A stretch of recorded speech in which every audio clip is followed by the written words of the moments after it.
নমস্কার, আরও একবার স্বাগত জানাই আমাদের ইউটিউব চ্যানেল মিন্ময় সহজের পক্ষ থেকে। আজকে যে বিষয় নিয়ে আলোচনা করব, এএনএম এবং জিএনএম নার্সিং। অনেক প্রতীক্ষার পর কিন্তু অবশেষে এএনএম এবং জিএনএম নার্সিংয়ের জন্য নোটিশ প্রকাশ করা হয়েছে। যে নোটিশে আপনারা প্রত্যেকেই জেনে গেছেন 14 জুলাই 2024 সানডেতে পরীক্ষা হওয়ার কথা। অর্থাৎ যদিও এটা টেন্টেটিভ, অর্থাৎ আশা করা যাচ্ছে এই তারিখেই পরীক্ষা হবে। এবং ফর্ম শুরু বা কিভাবে ফর্ম ফিল আপ করবেন আজকে সে বিষয় নিয়ে নয়, এএনএম এবং জিএনএম নার্সিংয়ের যে থাকে ভর্তি হওয়ার সরকারি কলেজগুলোতে, তাহলে কিন্তু ভিডিওটা খুবই গুরুত্বপূর্ণ। আমরা কথা বলবো সিভিল ডিফেন্স কোর্স নিয়ে, আমরা কথা বলবো ইডব্লিউএস সার্টিফিকেট নিয়ে। এই সমস্ত বিষয়গুলো যদি আপনার জানা থাকে তাহলে অবশ্যই গুরুত্বপূর্ণ আপনার কাছে এই ভিডিওটা। তাছাড়া যাদের এই বিষয়গুলো জানা নেই তাদের কাছেও গুরুত্বপূর্ণ। যদি আপনার কাছে এই ধরনের কোনো সার্টিফিকেট থেকে থাকে তাহলে আপনি অতি সহজেই বেশি র্যাঙ্ক করেও সরকারি যে কলেজগুলো হয়ে থাকে সেই কলেজে চান্স পেতে পারেন। আজকে সেই যে ট্রিক্স কিভাবে এই সমস্ত সার্টিফিকেটগুলো পাবেন, যদিও ফেব্রুয়ারি মাসেই এই ফর্ম ফিল আপ শুরু হবে, তার মধ্যেও কিন্তু আপনি যদি জেনারেল হয়ে থাকেন এখনও চাইলে ইডব্লিউএস সার্টিফিকেটটা করে নিতে পারবেন। আজকে কিছু ইম্পর্টেন্ট তথ্য আপনাদেরকে প্রোভাইড করব এই এএনএম এবং জিএনএম নার্সিং সংক্রান্ত বিষয় নিয়ে। এএনএম এবং জিএনএম অনেকেই করার ইচ্ছে প্রকাশ করে যদি সরকারি পায়। তো সরকারি না পেয়ে আপনারা ওয়েস্ট বেঙ্গল ছাড়া অন্যান্য জায়গায় যে নার্সিং কোর্স করে আসছেন, সেক্ষেত্রে আপনাদের অনেক কিছু সমস্যার সম্মুখীন হতে হচ্ছে। আপনারা যখন ওয়েস্ট বেঙ্গলে ফেরত আসছেন সেখানে আবার রেজিস্ট্রেশন করতে হচ্ছে। তাছাড়া যারা ওয়েস্ট বেঙ্গলে বেসরকারি কলেজে ভর্তি হওয়ার চেষ্টা করছেন তাদের কিন্তু আর্থিক দিক থেকে পেছিয়ে যাচ্ছেন। তাছাড়া এখানে বহু টাকা, অর্থাৎ লক্ষ লক্ষ টাকা কিন্তু আপনাকে ব্যয় করতে হবে, তবেই কিন্তু এই কোর্সটি করতে পারবেন ওয়েস্ট বেঙ্গলের মধ্যে। কিন্তু যদি সেই কোর্সটাই সরকারিভাবে আপনার সিলেকশন হয়ে যায় তাহলে কিন্তু অতি সামান্য শুধুমাত্র থাকা খাওয়ার খরচাতেই কিন্তু এই কোর্স করা সম্ভব।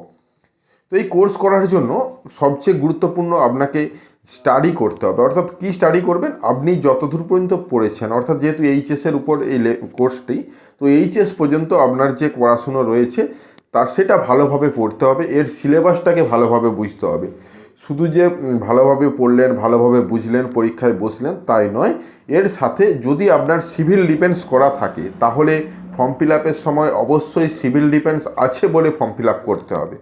এর সাথেও একটা গুরুত্বপূর্ণ, যদি আপনি জেনারেল হয়ে থাকেন, যদি আপনার ইডব্লিউএস সার্টিফিকেট থাকেন, ইকোনমিক্যাল উইকার সেকশন, সেই সার্টিফিকেটটা যদি থেকে থাকে তাহলে আপনাকে ইডব্লিউএস অপশানে ইয়েস করতে হবে। অর্থাৎ জেনারেল ইডব্লিউএস অপশান কিন্তু এবছর থাকতে পারে। তো সিভিল ডিফেন্স কিন্তু আগের থেকেই ছিল, ইডব্লিউএসও ছিল, তো এই বছর আশা করা যাচ্ছে এই সমস্ত বিষয়গুলো থাকবে। সিভিল ডিফেন্স বলতে প্রতি ডিস্ট্রিক্ট ওয়াইজ কিন্তু একটা করে ট্রেনিং হয় প্রতি বছর। সেই ট্রেনিংয়ে যদি অংশগ্রহণ করেন, 2-3 দিনের কোর্স হয় বা 1 সপ্তাহের কোর্স হয়, যেটার মাধ্যমে সিভিল ডিফেন্স সংক্রান্ত কিছু তথ্য কিছু আপনাদেরকে শেখানো হবে এবং তারপরে আপনাকে একটা সার্টিফিকেট প্রোভাইড করা হবে। এই সার্টিফিকেটটা যদি আপনার কাছে থেকে থাকে তাহলে কিন্তু 100% আপনি নার্সিংয়ে চান্স পাবেন। ছেলে অথবা মেয়ে প্রত্যেকেই কিন্তু এই এএনএম এবং জিএনএম নার্সিংয়ের জন্য বসতে পারেন। তার জন্য আলাদা আলাদা কলেজ রয়েছে। বর্তমানে আপনি যে ইনস্টিটিউট থেকে এইচএস পাস করছেন তার একটা লিস্ট প্রকাশ করা হয়েছে। সেই লিস্টটা দেখুন নোটিশ সেকশনে উঠছে এবং নোটিশে কি বলা হয়েছে, লিস্টের মধ্যে রয়েছে বোর্ডগুলো, তারাই কিন্তু এই ফর্মটি ফিল আপ করতে পারেন। অর্থাৎ আপনি যদি জেনারেল মাধ্যমে West Bengal council of higher secondary, তাছাড়া সমস্ত বোর্ডের কথাই উল্লেখ রয়েছে। যদিও এই নোটিশটা একটা চমক, আপনি যদি এইচএস দিচ্ছেন তাহলে কিন্তু করতে পারেন। এইচএসে 60% সেটাও দরকার নেই। এইচএস পাস করলেই কিন্তু আপনি এই এএনএম এবং জিএনএমের জন্য এলিজেবল। অর্থাৎ আপনি যদি এইচএস অ্যাপিয়ারিংও হয়ে থাকেন তাহলেও কিন্তু 2024 সালে হয়তো আপনি পরীক্ষা দিচ্ছেন, তাহলেও কিন্তু এই ফর্মটি ফিল আপ করতে পারবেন। ফর্ম ফিল আপ করার জন্য তেমন কিছু প্রয়োজন নেই, ছবির সিগনেচার ছাড়া, হয়তো আর কিছু কোথায় কোন স্কুল থেকে পাস করেছেন, এই সমস্ত বিষয়গুলো। যেগুলো গুরুত্বপূর্ণ সেগুলো হলো ইডব্লিউএস বা অন্যান্য কোর্স যেগুলো এখানে অ্যাভেলেবেল রয়েছে ফর্ম ফিল আপ করার সময় আমরা সে বিষয়গুলো আলোচনা করব।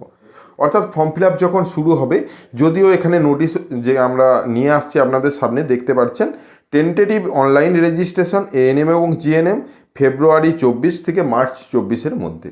অর্থাৎ ফেব্রুয়ারির হয়তো মাঝামাঝি থেকে মার্চের মাঝামাঝি পর্যন্ত হতে পারে, বা ফেব্রুয়ারির লাস্টের দিকে বা প্রথম থেকে হয়তো মার্চের প্রথম সপ্তাহ পর্যন্ত হতে পারে। অর্থাৎ কিছুদিন পরেই ফেব্রুয়ারি পড়ে যাচ্ছে, আপনারা ফেব্রুয়ারি মাস থেকে কিন্তু এই ফর্ম ফিল আপটি করবেন।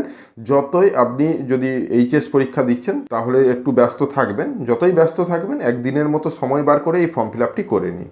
হ্যাঁ, আর যারা এইচএস পাস করে রয়েছেন তাদের তো কোনো ব্যাপার নেই, আপনারা অবশ্যই এই টাইমের মধ্যে ফর্ম ফিল আপ করুন। শুধুমাত্র ফর্ম ফিল আপ করার পর অ্যাডমিট নিয়ে আপনারা পরীক্ষায় বসতে পারেন, পরীক্ষা ভালোভাবে দিবেন। পরীক্ষা দেওয়ার পর সময় কিন্তু অনেক ইনস্টিটিউট থেকে আগের বছর এটা বলেছিল, একটা কোশ্চেনের যদি একাধিক সঠিক উত্তর হয় একাধিকেই গোল দাগ দিতে, সেটা সম্পূর্ণ ভুল। সেগুলো নিয়ে আমরা আলাদা ভিডিও বানাবো, অনলাইন পদ্ধতি নিয়ে আলাদা ভিডিও বানাবো, এএনএম এবং জিএনএম সংক্রান্ত যাই নোটিশ প্রকাশ করা হোক সে বিষয় নিয়ে আলাদা ভিডিও বানাবো। অর্থাৎ আমাদের চ্যানেলের মধ্যে যদি আপনি এএনএম এবং জিএনএম প্রিপারেশন নিচ্ছেন বা পরীক্ষায় বসতে চাইছেন বা সরকারি নার্সিং করতে চাইছেন, তাহলে কিন্তু গুরুত্বপূর্ণভাবে আমাদের চ্যানেলটাকে সাবস্ক্রাইব করে রাখুন। হ্যাঁ, অবশ্যই সাইডে যে নোটিফিকেশান বেল আইকনটা রয়েছে সেটাও কিন্তু টিক দিয়ে রাখুন, যাতে আমরা যখনই ভিডিও আপলোড করব আপনার কাছে তাড়াতাড়ি পৌঁছায়। তো আপনাদের কাছে নিয়ে আসলাম, আশা করি এই বিষয়গুলো সম্বন্ধে বুঝতে পেরেছেন। যদি কিছু জানার থাকে অবশ্যই কমেন্ট সেকশানে জানান, চেষ্টা করব সঠিক তথ্য দিয়ে আপনাদেরকে সাহায্য করার। আজ এই পর্যন্তই, দেখা হচ্ছে নতুন কোনো ভিডিও নিয়ে। যদি ভিডিওটা ভালো লাগে আবারও বলছি, যদি আমাদের চ্যানেলে নতুন এসেছেন চ্যানেলটাকে সাবস্ক্রাইব করুন এবং পাশের দেওয়া বেল আইকনটা ক্লিক করতে ভুলবেন না, আর ভিডিওটা শেয়ার করে দিন। যারা জিএনএম কোর্স করতে চাইছে তাদের কাছে শেয়ার করুন, তাতে তাদের এই ভিডিওটা দেখার পর বুঝতে পারবেন এই কোর্সগুলো কি। হ্যাঁ, তাছাড়া একটা কথা, ইডব্লিউএস সার্টিফিকেট বিষয়ে যদি আলোচনা করি, ইকোনমিক্যাল উইকার সেকশন সার্টিফিকেটটা কিভাবে করবেন তার ভিডিও ডেসক্রিপশনে দিয়ে রাখছি, সেই ভিডিওটা দেখুন। সম্পূর্ণ ভিডিওটা দেখার পর কিভাবে তৈরি করবেন সেটা আপনি নিজের থেকেই বুঝতে পারবেন। আজ এই পর্যন্তই, দেখা হচ্ছে নতুন কোনো ভিডিও নিয়ে। আর যারা অলরেডি আমাদেরকে সাবস্ক্রাইব করে আমাদের পাশে রয়েছেন তাদেরকে অসংখ্য ধন্যবাদ। এভাবেই পাশে থাকুন, দেখা হচ্ছে নতুন কোনো ভিডিও নিয়ে। ধন্যবাদ।